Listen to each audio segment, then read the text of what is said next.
Good morning students. वृत्त यानी circle की जो सीरीज़ हमारी चली हुई थी, उस चैप्टर में हमारे कुछ क्वेश्चंस सोल्व रहते हैं और कुछ हमारे अनसोल्व क्वेश्चन रहते हैं, उनको भी हम आज पूरा कर लेते हैं। जैसे क्वेश्चन नंबर हमारा 12 है कि भी आपके पास ये डायग्राम गिवन है। इस डायग्राम के अंदर आपके पास एक बाहरी पॉइंट है। बाहरी पॉइंट से दो स्पर्श रेखाओं की लंबाई दे रखी है।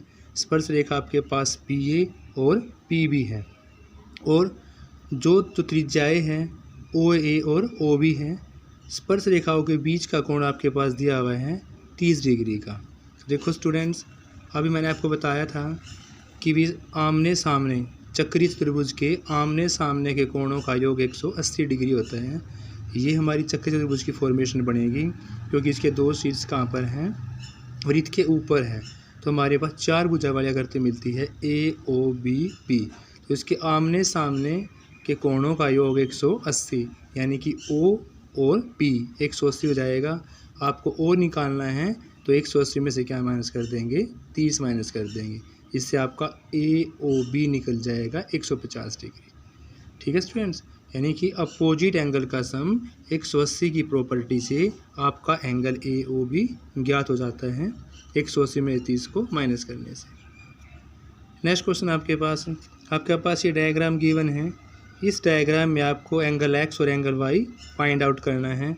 हमें पता है कि जब एक ही चाप द्वारा केंद्र पर बना हुआ कोण जो होता है वो परिधि पर बने हुए कोण के 2 गुना होता है। यानी कि मैंने आपको ये बताया था कि रिमेनिंग पार्ट का जो एंगल होगा वो सेंटर के एंगल से आधा और सेंटर का एंगल रिमेनिंग पार्ट के एंगल से डबल होता है।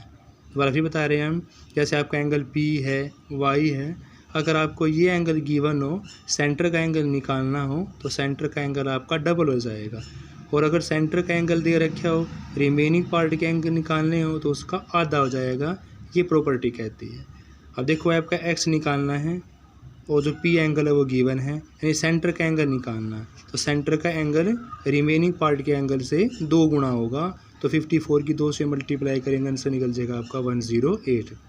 इस प्रॉपर्टी के कारण आपका एंगल निकल गया, X निकल गया।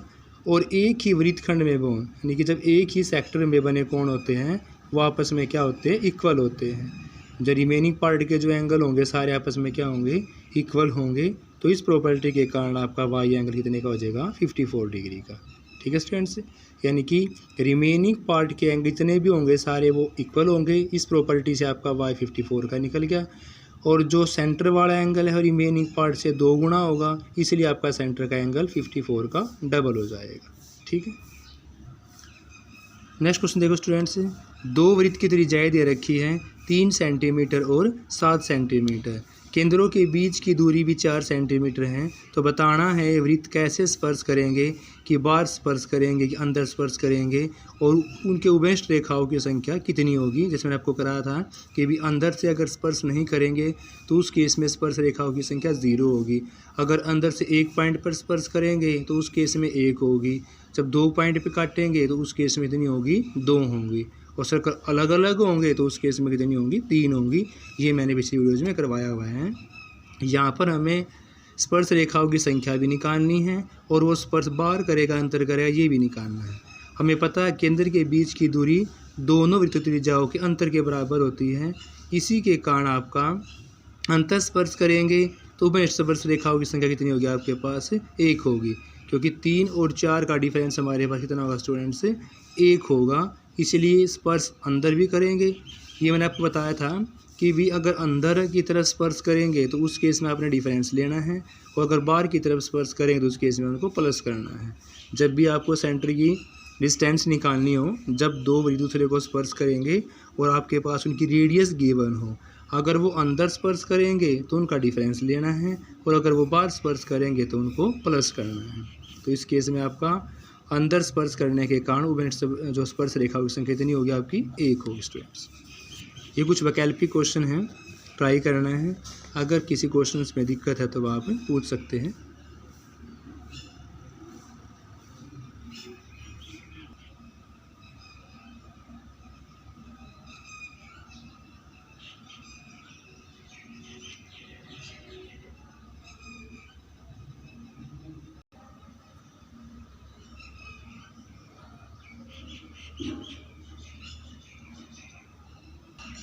नेक्स्ट चैप्टर ऑफ स्टूडेंट्स हमारा अलजेब्रा, जिसको हम हिंदी में बीजगणित बोलते हैं। इंग्लिश में अलजेब्रा, जिसमें हम इक्वेशंस को सोल्व करते हैं, और हिंदी में हमारा ये बीजगणित है। बीजगणित को शुरू करने से पहले आपको कुछ बेसिक डेफिनेशंस पता होनी चाहिए कि समीकरण क्या होता है, चर क्या होता है, घात क्या होती है, समीकरण किसको बोलेंगे, ये सारी बातें तो ऐसे कर लेते हैं। समीकरण यानी समीकरण को इंग्लिश में इक्वेशंस बोलेंगे। समीकरण क्या बोलेंगे स्टूडेंट्स? इक्वेशंस। एक या एक से अधिक जब अज्ञात और ज्ञात राशियों से युक्त दो बीजांक व्यंजकों को बीच में इक्वल का साइन होगा तो उसको हम समीकरण कह सकते हैं। यानी कि जब कोई भी वेरिएबल्स गिवन हो किसी भी कांस्टेंट के साथ और इसके इक्वल टू का साइन हो बीच में, या इक्वल टू में ज़ीरो हो, तभी आपकी इक्वेशंस कहलाएगी, तभी वो आपका समीकरण कहलाएगा। यानी कि जब 2-3 टर्म्स के बीच में इक्वल टू का साइन हो या इक्वल टू में ज़ीरो हो, तभी कोई भी टर्म्स वाली जो चर अचर वाले हमारी टर्म्स होती हैं वो हमारी समीकरण कहलाएंगी। जैसे हमारा 2x² + 5x + 6 = 0। अभी इक्वल टू ज़ीरो है तो इक्वेशंस कहलाएगी, समीकरण कहलाएगी। अगर यहाँ इक्वल टू में ज़ीरो ना होता फिर हमारा ये इक्वेशंस नहीं होता, फिर हमारा ये एक पोलिनोमियल होता। क्या होता स्टूडेंट्स? पोलिनोमियल होता। और समीकरण को हम इंग्लिश में इक्वेशंस बोलते हैं। क्या बोलते हैं? इक्वेशंस बोलते हैं। उसके बाद है चर। चर को हम बोलते हैं वेरिएबल। चर क्या राशि कौन सी होती है स्टूडेंट्स? वेरिएबल होती है।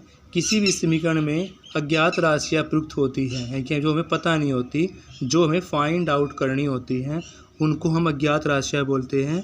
और अज्ञात राशियों को ही क्या बोलते हैं? चर या वेरिएबल बोला जाता है। जैसे इंग्लिश के जो हमारे अक्षर होते हैं, एक्स है, वाई है, जेड है, इसके अलावा हमारा डब्लू है, टी है, ये सारे हमारे क्या हैं? चर हैं। और चर को इंग्लिश में क्या बोलेंगे स्टूडेंट्स? हम वेरिएबल बोलेंगे। नाम से क्लियर है, सिचुएशंस के अकॉर्डिंग जिसकी वैल्यू बदलती रहेगी उसी को हम क्या बोलेंगे? चर बोलेंगे। और चर हमारी अज्ञात राशियाँ होगी और इसको हम English letter X Y Z W T के द्वारा लिख सकते हैं।